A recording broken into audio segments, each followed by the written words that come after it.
come potrebbe venire da me l'arca del Signore. Alleluia. Signore Dio nostro Padre, qui sono davanti alla tua chiesa, Signore. Noi vogliamo, Signore Dio, ascoltare la tua voce, Signore. A prescindere, Signore, del desiderio del mio cuore, Signore, che sia parlato quello che tu desidera parlare alla tua chiesa. Guidaci, Signore, nella tua parola. Confrontaci, Signore. Guarisci, Signore, se necessario. Mettici in piedi per fare la tua volontà. Noi ti ringraziamo. Amen. Potete sedersi glorificando il Signore, carissimi. Carissimi, il capitolo che abbiamo appena letto ci parla di un oggetto.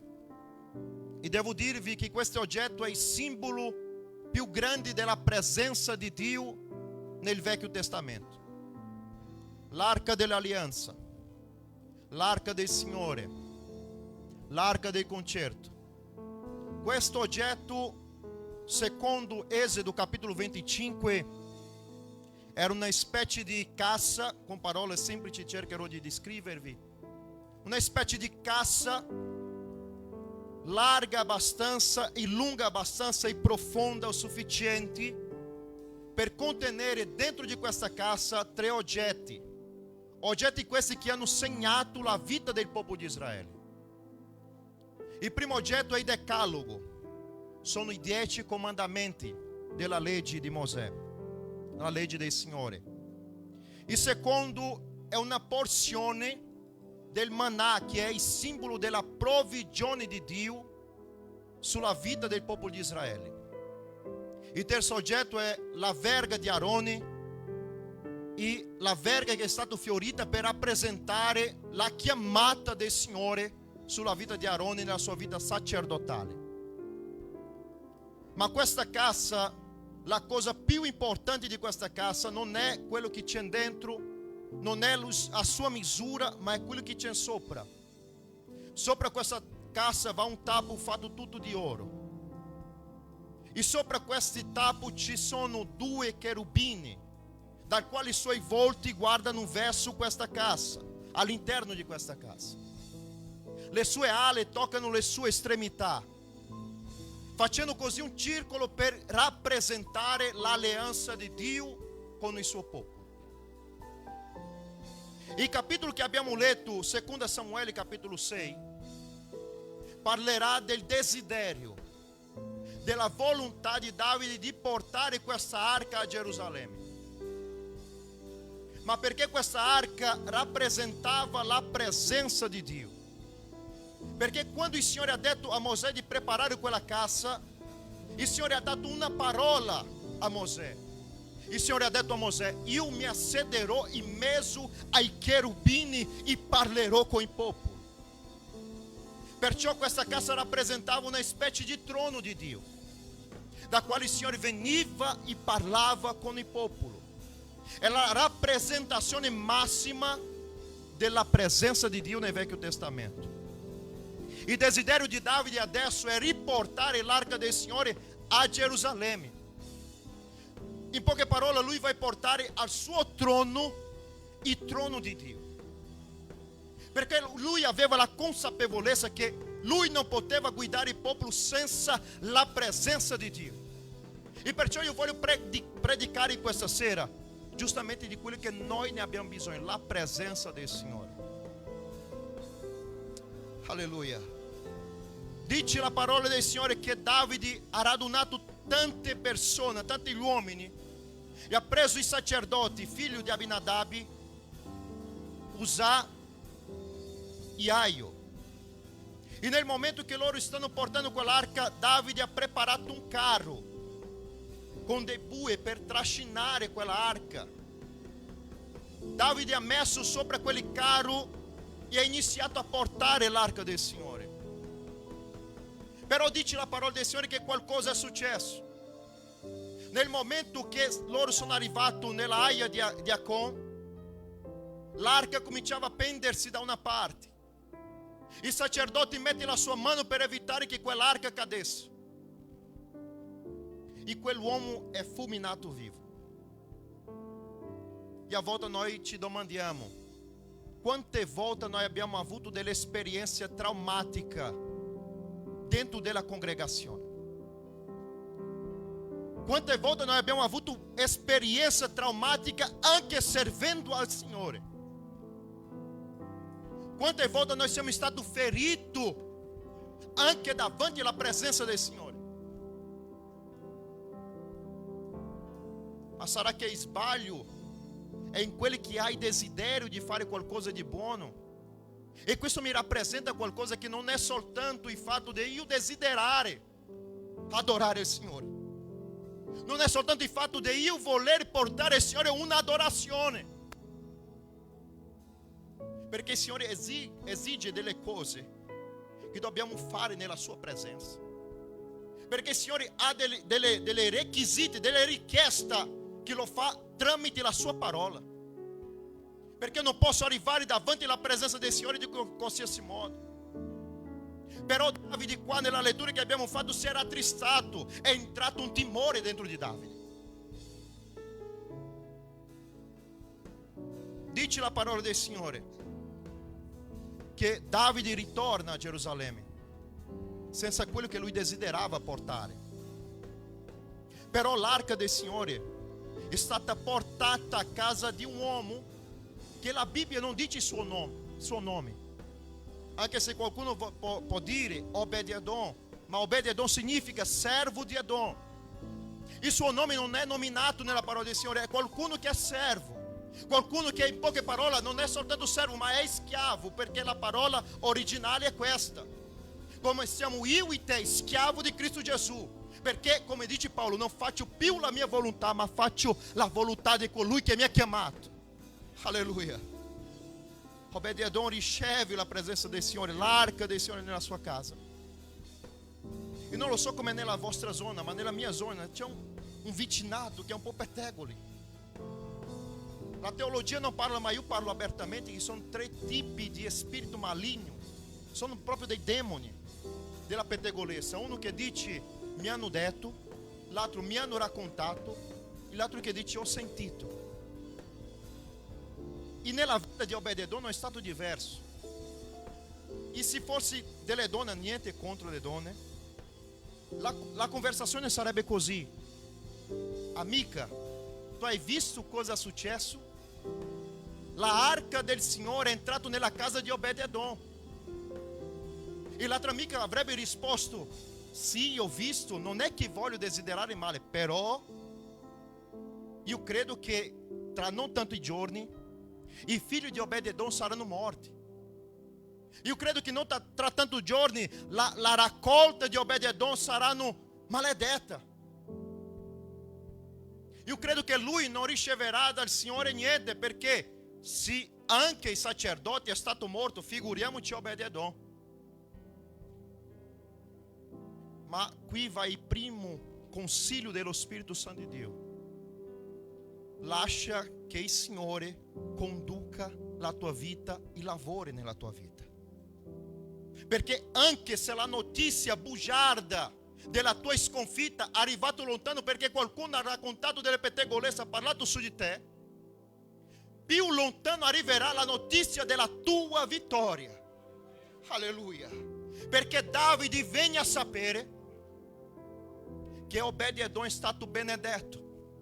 Perché qualcuno ha detto che lui sarebbe maledetto, ma il Signore ha trasformato quello che avevano parlato in benedizione.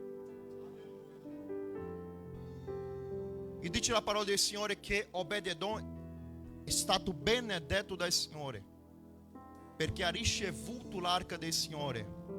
E qui c'è qualcosa da parte di Dio, che non è che l'arca del Signore, la presenza del Signore ti porta male, ma in modo che tu ricevi la presenza del Signore. Se tu ricevi la presenza del Signore con piacere, la presenza del Signore ti benedirà. Alleluia. Però se io ricevo la presenza del Signore senza osservare come devo trattare, come devo comportarmi davanti alla sua presenza, certamente qualcosa non andrà bene.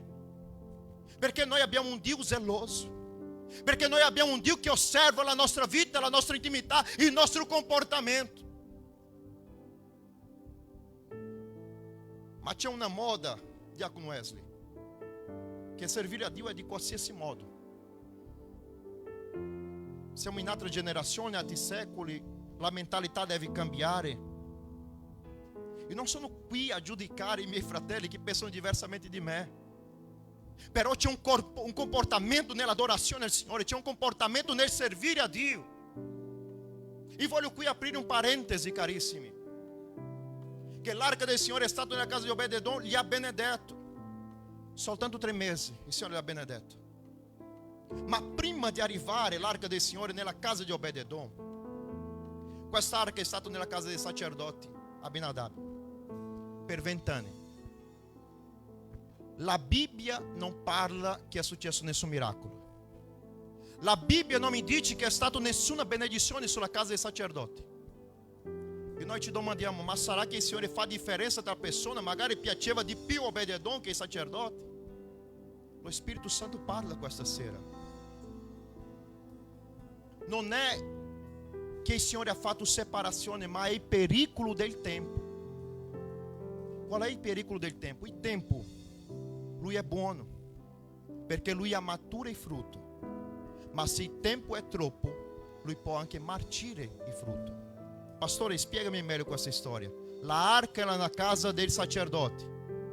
Dal momento che l'arca è arrivata nella sua casa, lui rispettava la presenza di Dio. Dal momento che l'arca è entrata nella casa dei sacerdoti Abinadab, lui rispettava. Però il tempo è cominciato a passare. I suoi figli sono cresciuti vicino all'arca. I suoi figli giocavano intorno all'arca. Obed-Edom andava a pranzo, l'arca era lì. Obed-Edom andava a cena, l'arca era lì nella sua casa. E questo è un pericolo molto grande che circonda la chiesa, perché l'arca del Signore è diventato un oggetto comune, come un quadro che tu appendi sulla parete. E così succede nella nostra vita. A volte noi pensiamo, perché ho tanto tempo di credente, conosco la presenza del Signore e posso comportarmi di qualsiasi modo, e posso portare la mia vita davanti al Signore di qualsiasi modo, tanto la presenza del Signore è com'è.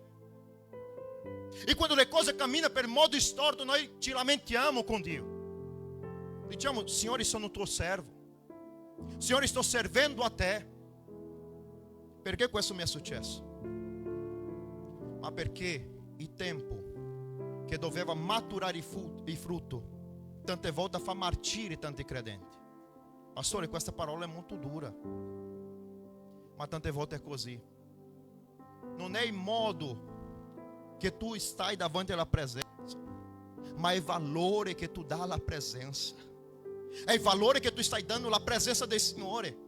È il modo che tu stai trattando la presenza del Signore, perché il Signore osserva la nostra vita. E qui entra la chiave del messaggio. Davide è nel palazzo che pensa come riportare l'arca del Signore. Io vi dirò 3 attitudini che Davide ha preso per riportare l'arca del Signore a Gerusalemme.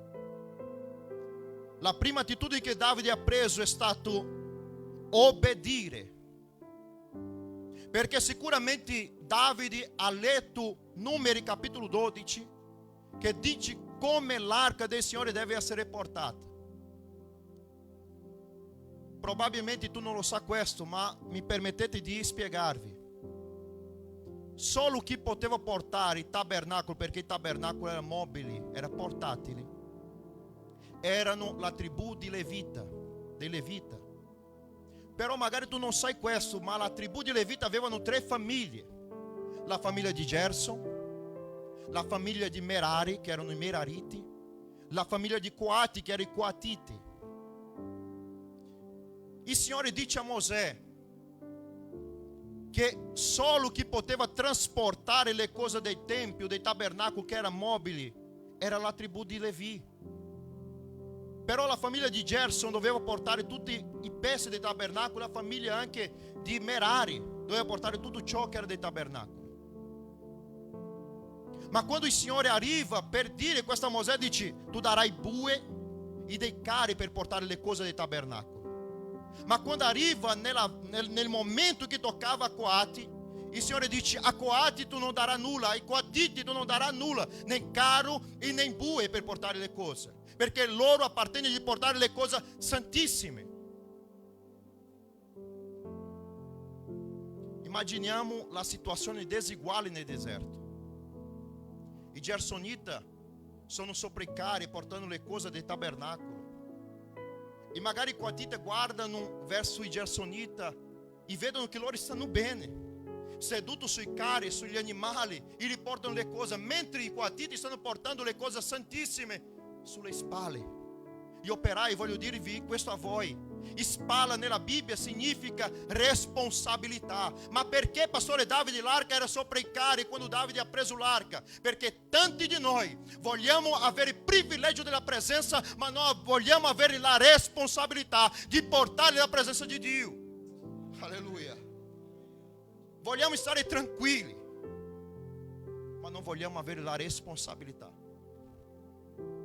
E Dio non ti chiama soltanto per stare nella tranquillità, nel vento che batte sul nostro viso. Il Signore ti chiama tante volte per portare il peso della sua presenza. Davide ha letto queste cose.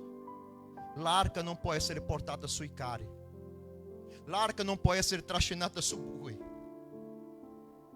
E tante volte è questa la responsabilità dei sacerdoti, perché loro sono nel deserto, portando il peso della presenza dell'arca sulle loro spalle. Fa male portare qualcosa sulle spalle, è pesante, è difficile. E tante volte la nostra responsabilità è sentire dolore in modo che gli altri possano sentire sollievo. E questo non sto dicendo soltanto per me che sono pastore, ma anche per la vostra vita. A volte senti nella famiglia, tu sei responsabile per portare la tua casa nella presenza del Signore, e tu dici: mio figlio è ribelle, non mi ascolta.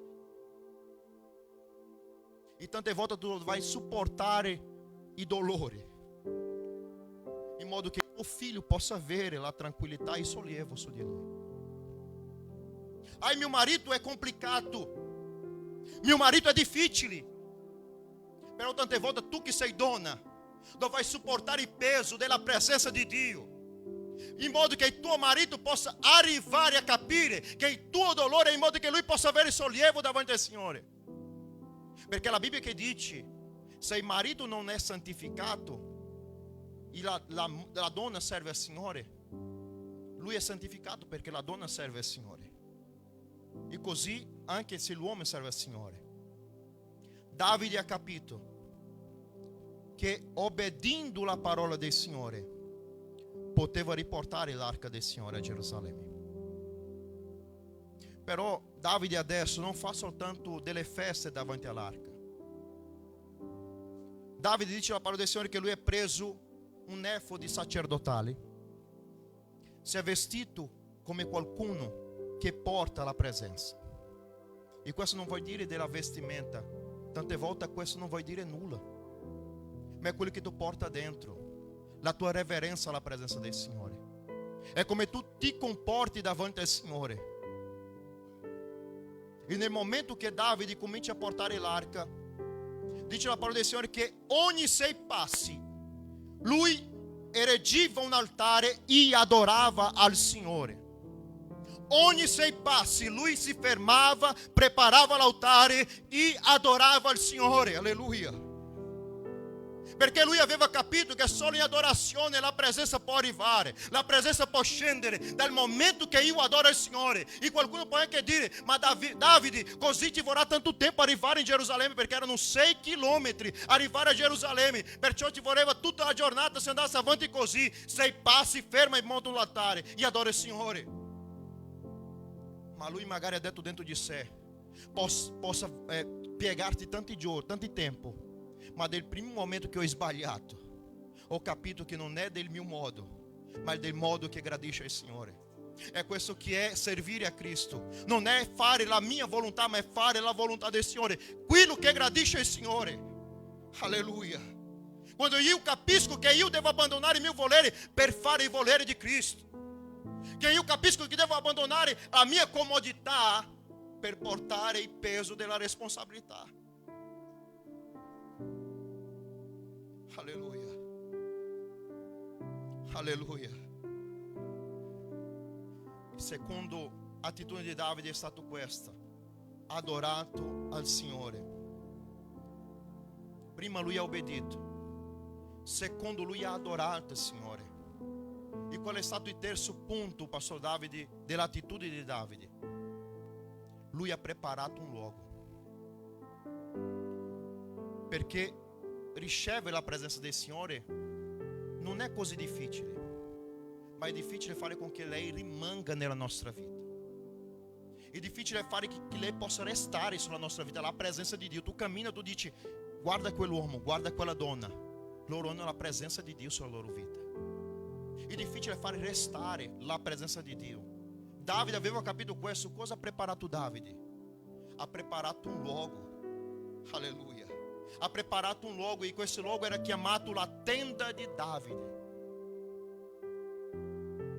E la parola del Signore dirà in Giovanni capitolo 14 versetto 23: chi mi ama obbedisce le mie parole, e io e mio Padre verremo su di lui, faremo dimora. E dimora qui nel greco, carissimo, si chiama monè, che il significato della parola è dimora permanente, è un'abitazione eterna. Perché il Signore non è venuto soltanto per stare con te un momento, perché se tu sei nel monte il Signore è con te, ma se tu scendi nel valle il Signore anche è lì con te. Perché il Signore non è un collega che sei con te quando tu hai soldi. Il Signore non è un collega che viene con te quando tu hai la grigliata da offrire. Il Signore è con noi perché è stato proprio Cristo che ha detto: io starò con voi tutti i giorni fino alla consumazione dei secoli. Alleluia. Questo è il Signore che dice che rimane con noi. È per questo che Davide diceva: io posso perdere tutto, ma la presenza non posso perdere. Io posso perdere qualsiasi cosa. E un re dire questa cosa sembra strano.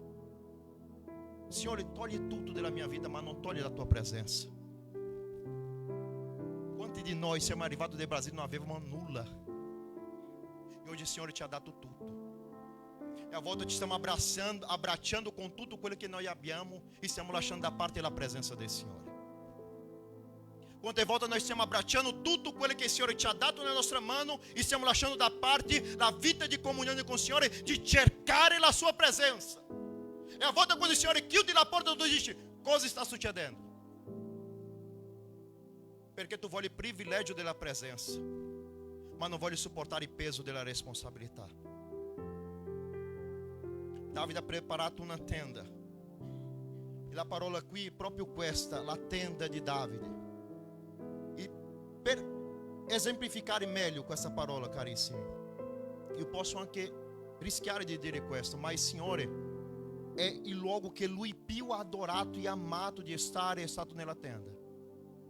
Perché il profeta Mosè dirà nel capitolo 9 che io alzerò la tenda di Davide e rimetterò in piedi e farò abitazione. Ah, pastore, ma lì è Vecchio Testamento. Atti capitolo 15 versetto 15. Giacomo nel Consiglio degli Apostoli dice: non avete sentito quello che ha detto nei profeti, che il Signore nell'ultimo giorno alzerebbe la tenda di Davide. Alleluia, Gesù. Perché la tenda, carissimi, è un luogo semplice. La tenda è un luogo semplice, non è come il tabernacolo aveva tanto ouro, tanto argento, e era un luogo che aveva 3 separazioni: atrio, santo e santo dei santi. Era un locale che i sacerdoti potevano entrare dentro una volta all'anno, nel giorno di Yom Kippur, il giorno della espiazione dei peccati. Ma il Signore, quando arriva nella tenda, perché il Signore vuole restaurare la tenda di Davide? Perché quella tenda lì, Davide, quando ha portato l'arca dentro, un luogo semplice, è solo un comodo. E qualcuno può dire: Signore, ma è troppo piccolo per te, Signore. Non è un'abitazione per un Dio, ma il Signore dice: tuttavia, se tu mi adorerai, è lì che voglio abitare, è lì che voglio stare. Perché la tenda era un luogo semplice. Diacono Wesley, era un luogo piccolo, ma era un luogo che non aveva restrizioni. Le persone entravano, anche se aveva infradito, aveva i pantaloncini, entravano, e se voleva adorare, potevano adorare. Il Signore dice: rialzerei la tenda di Davide, perché Davide ha istituito la sua tenda, la tenda dell'adorazione, dei turni di adorazione. È l'unico luogo nella Bibbia che parla di adorazione continua, 24 su 24. È lì che il Signore vuole stare, dove adoriamo a Lui, la sua presenza. È il luogo dove Davide aveva preparato. E tu cosa stai preparando al Signore per trattenere la sua presenza? Sarà che la nostra adorazione è stata una continuazione davanti al Signore? Il Signore vuole abitare. Invito la Chiesa a mettersi in piedi in questo momento. E magari tu stai dicendo: Pastore Davide, con tutto questo che hai parlato, obbedire la parola del Signore, adorare il Signore, adorare la sua presenza e preparare un luogo. Ma questa tenda dov'è? Questa tenda? Guarda il fratello che è a fianco a te. Guarda il fratello che è a fianco a te. Lui è la tenda. Tu sei la tenda dell'abitazione del Signore. Tu sei la tenda dove il Signore vuole abitare. Tu sei la tenda dove il Signore vuole fare abitazioni permanenti. Alleluia. E tu sei la tenda dove il Signore vuole bradare la sua voce e dire: io sono con te. Anche se fa male tante volte sopportare il peso della presenza. Anche se la tua esperienza è stata traumatica con il Signore. C'è una riflessione che qualcuno ha detto e questo mi ha segnato il cuore. L'ospedale è il luogo dove andiamo per fare la cura. Ma tante volte quelli locali, quelli luoghi, possiamo prendere anche infezioni ospitalari. Nel luogo dove noi siamo guariti possiamo ammalarsi. Ma quando io prendo la infezione ospitalaria, dov'è che vado? Nell'ospedale. Vede qualcosa di simile alle chiese? A volte ci sono persone che escono dalla chiesa che dicono: sono stato ferito, non mi hanno trattato come io volevo, non ho ricevuto quell'abbraccio che io aspettavo. Alleluia. Alleluia. Non sento più la presenza del Signore, magari perché tu hai smesso di osservare questa parola qua, hai smesso di obbedire, hai smesso di adorare, hai smesso di preparare un luogo per la presenza del Signore. Alleluia. Ma nel luogo che tu sei stato ferito, il Signore dice: ritorna alla sua casa, perché Lui lì lo tratterà le tue ferite. Osea capitolo 6 dirà che il Signore ha aperto la ferita e Lui stesso guarirà. Perché tante volte il Signore ci ferisce e noi non capiamo perché. Paolo ha parlato qua di Giobbe. Chi è stato più ferito di Giobbe? Ma lui non ha negato la sua servitù al Signore.